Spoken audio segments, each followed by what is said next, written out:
What's good, YouTube? It's your boy Casey4, and I'm back with yet another reaction video. In today's video, we will be reacting to the largest star in the universe size comparison. Now, I feel like they're talking about the size comparison between the largest sun in the universe compared to our sun. Well, no shit. So we about to find that out in this video today. But before we get right into this video, make sure you like, make sure you comment, and make sure you subscribe. And turn on the notification bell so you won't miss another one of your boys' videos. Catch my breath. Now, without further ado, let's get right into this video. Let's go. What is the largest star in the universe? And why is it that large? And what are stars anyway? Things that would like to be stars. We begin our journey with Earth, not to learn anything, just to get a vague sense of scale. The smallest things that have some star-like properties are large gas giants or sub-brown dwarfs, like Jupiter, the most massive planet in the solar system. Oh, wow. 11 times larger and 317 times more massive than Earth, and more or less made of the same stuff as our Sun. Just much less of it. The transition towards stars begins with brown dwarfs, failed stars that are a huge disappointment to their mums. They have between 13 and 90 times the mass of Jupiter. Yo, I like the art. Hold up. I'm a graphic designer, so like, I like the art style in this. A graphic designer definitely took the time to make this animation, and I love it. So even if we took 90 Jupiters and threw them at each other, although fun to watch, it wouldn't be enough to create a star. Interestingly, adding lots of mass to a brown dwarf doesn't make it much bigger, just its insides denser. This increases the pressure in the core enough to make certain nuclear fusion reactions happen slowly and the object glow a little. So brown dwarfs are a sort of glowy gas giant that don't fit into any category very well. Wow. But we want to talk about stars, not failed wannabe stars, so let's move on. Main sequence. Oh, he crapping on my man. That was a sneak diss. You saw the brown dwarf son. Look at his face. Look at his face. He basically took a big doo-doo on my man's. Come on, man. Not failed wannabe stars. See, so look. Let's move on. Failed wannabe stars? He could be a star if he wanted to, if he tried hard enough. I'm a star! A great big shining star! Yeah! Main sequence stars. Once large gas balls pass a certain mass threshold, their cores become hot and dense enough to ignite. Hydrogen is fused to helium in their cores, releasing tremendous amounts of energy. Stars that do that are called main sequence stars. The more massive a main sequence star is, the hotter and brighter it burns, and the shorter its life is. Once the hydrogen burning phase is over, stars grow, up to hundreds of thousands of times their original size. But these giant phases only last for a fraction of their lifespan. So we'll be comparing stars at drastically different stages in their lives. This doesn't make them less impressive, but maybe it's good to keep in mind that we'll be comparing babies to adults. Now back to the beginning. The smallest real stars are red dwarfs, about 100 times the mass of Jupiter, barely massive enough to fuse hydrogen to helium. Because they are not very massive, they are small, not very hot, and shine pretty dimly. They are the only stars in the main sequence that don't grow once they die, but sort of fizzle out. Red dwarfs are by far the most abundant type in the universe. Because they burn their fuel very slowly, it lasts them up to 10 trillion years, 1,000 times the current age of the universe. Wait, hold on. Them up. What star is he talking about? Out. Red dwarfs are by far the most abundant type in the universe. Because they burn their fuel very slowly, it lasts them up to 10 trillion years, 1,000 times the current age of the universe. For example, one of the closest stars to Earth is a red dwarf star, Barnard star, but it shines too dimly to be seen without a telescope. We made a whole video on red dwarfs if you want to learn more. The next stage are stars like our Sun, To say the sun dominates the solar system is not doing it justice, since it makes up 99.86% of all its mass.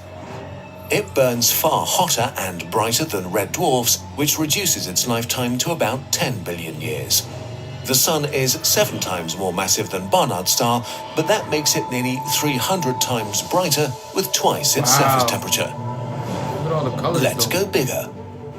Small changes in mass produce enormous changes in a main sequence star's brightness. Come on, learn with me, guys. The brightest star in the Learn night with sky, me. Sirius, is 2 solar masses with a radius 1.7 times that of the sun, but its surface is nearly 10,000 degrees Celsius, making it shine 25 times brighter.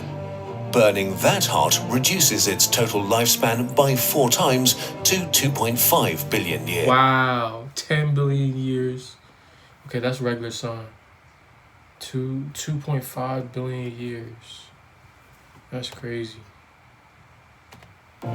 Stars close to 10 times the mass of our sun have surface temperatures near 25,000 degrees Celsius. Beta Centauri contains 2 of these massive stars, each shining with about 20,000 times the power of the sun.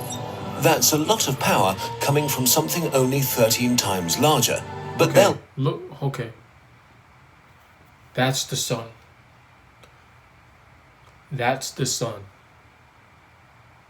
Now this big giant over here, he thick. You're gay!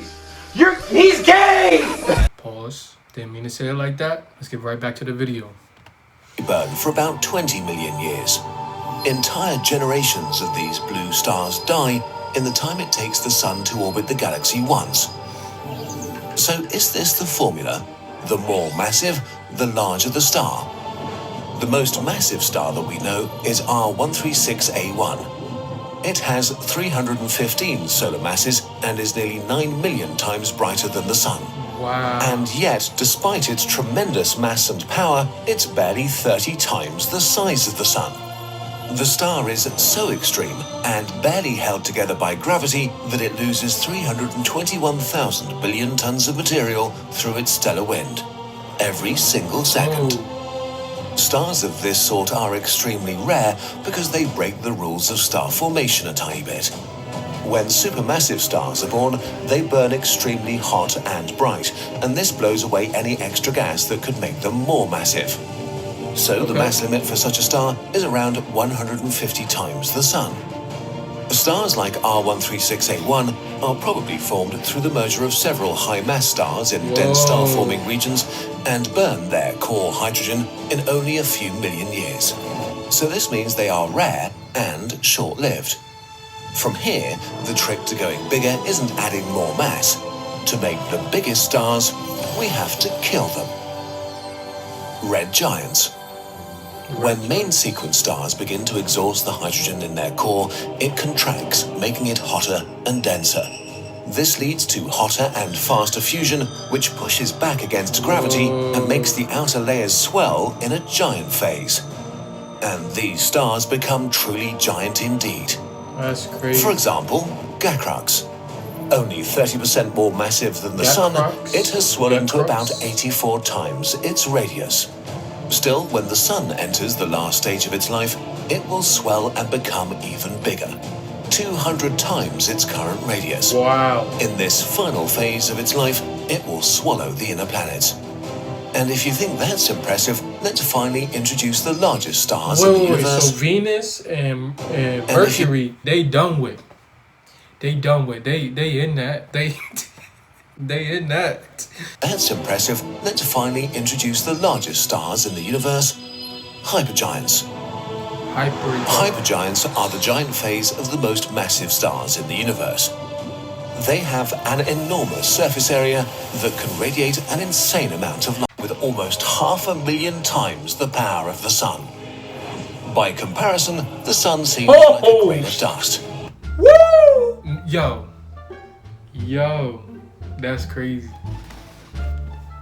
That right there, that sun, the biggest sun, looks like a freaking wall compared to our sun. That's how big it is. It looks flat. It looks almost flat. You can see the curve a little bit, but yo, that's crazy. You guys know how big the earth is, and then you know how big the sun is compared to the earth. That's crazy. Let's get right back to it. Our brains don't really have a way of grasping this kind of scale. Even at light speed, it would take you 8.7 hours to travel around it once. The fastest plane on Earth would take around 500 years. Dropped on the Sun, it would fill Saturn's orbit. As it evolves, it will probably shed even more mass and shrink down into another hotter hypergiant phase, accumulate heavy elements in its core before finally exploding in a core collapse supernova, giving its gas back to the galaxy. This gas will then go on to form another generation of stars of all sizes, starting the cycle of birth and death again to light up our universe. Let's make this journey again, So like but this time everything is connected. Everything is connected. Shut your ass up. Everything. without the talking. The universe is big. There are many large things in it. Whoa. Hold up! Hold up! Yo! I freaking lost the Earth. I don't even know where the Earth is right now. And it's still going. Just watch. Whoa, that's crazy. That's crazy. That's If you want to insane play a to bit- think. That's insane to think about. That's insane. There's stuff out there that will blow your mind, bro. Blow your mind. You learn new stuff every day, you feel me? We just learned something new. We just learned something new about the sun. That's crazy. I really had fun with this video. If you guys like that video, make sure you like, comment, subscribe, turn on that post notification bell. If you guys like that video, make sure you like, comment, subscribe, turn on that post notification bell if you guys want to see more of your boys' videos. But with that being said, I will see you guys in the next video. I'm out. Perfect.